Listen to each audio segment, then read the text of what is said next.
armed with knives, armed with chemical, biological, nuclear weapons. Fanatics, terrorists, September 11th. September 11th, killers, September 11th, terrorists. Terrorists of Al-Qaeda, terrorists, nuclear weapons, terrorists. 9/11, terror, terrorist, evil. September 11th, September 11th. The terrorists, war and danger. September 11th, terrorism, global terrorism, terrorism, terrorists. Terrorists, terrorists, terrorists, terrorists, the terror. Terrorists, terrorist, terrorism. September 11th, global terrorism, terrorists. Terrorism. September 11th, world terrorism, terrorism. September 11th, global terrorism. September the 11th, terror. Weapons of mass destruction. September the 11th, terrorists. The evil terrorists, no.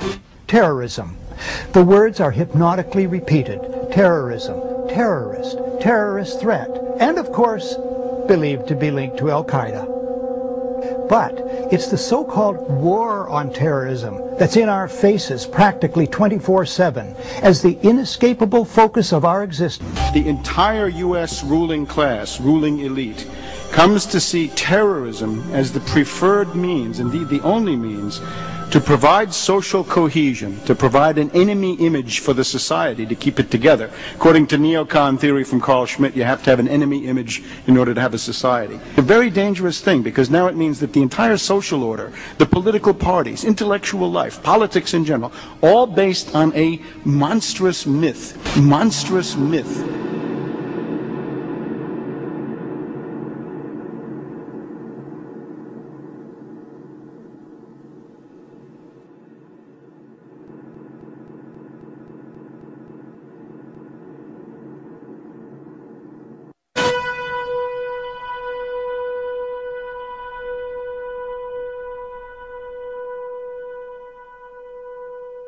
Look, the CIA has done in this country, what they've done to us is unbelievable. Look at the terrorist acts that have occurred. The CIA behind most, if not all of them. We had the Marine barracks. We had our embassy in Kenya. We had Pan Am 103. We had the USS Cole. We had Oklahoma City. We had the World Trade Center in 1993. That helped the terrorists blow up the World Trade Center the first time. They built the bomb. They got the driver's license. The informant, the FBI informant, a fellow named Salam, a 43-year-old former Egyptian army officer, he was given the assignment to put the bomb together. And he went to his supervisor, his FBI supervisor, and said, we're going to put a dummy bomb in here, right? And the FBI supervisor said, no, we're going to put a real bomb.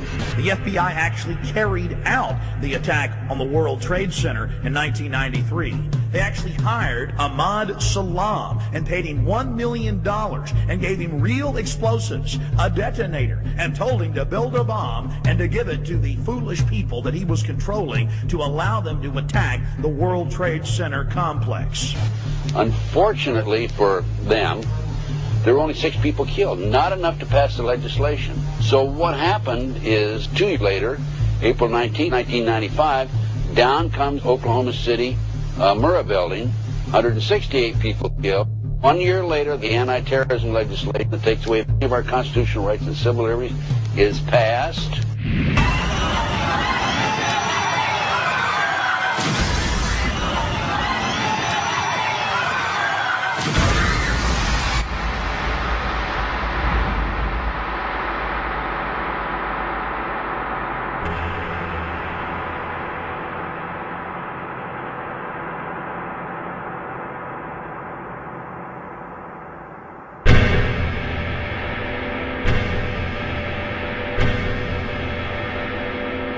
Because at 9:30 this morning, we were actually running an exercise for over a company of 1,000 people in London, based on simultaneous bombs going off precisely at the railway stations that happened this morning.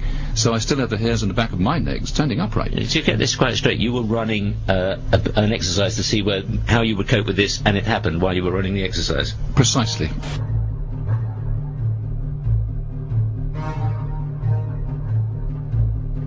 Supposed to believe is some kind of coincidence, there was also an anti-terrorist drill going on 7/7, and again, just like 9/11, they were talking about attacks on the same targets, the same kind of tube stations, and exactly the same time as the actual attack happened, providing some kind of cover for what must be operations orchestrated in some way by the state.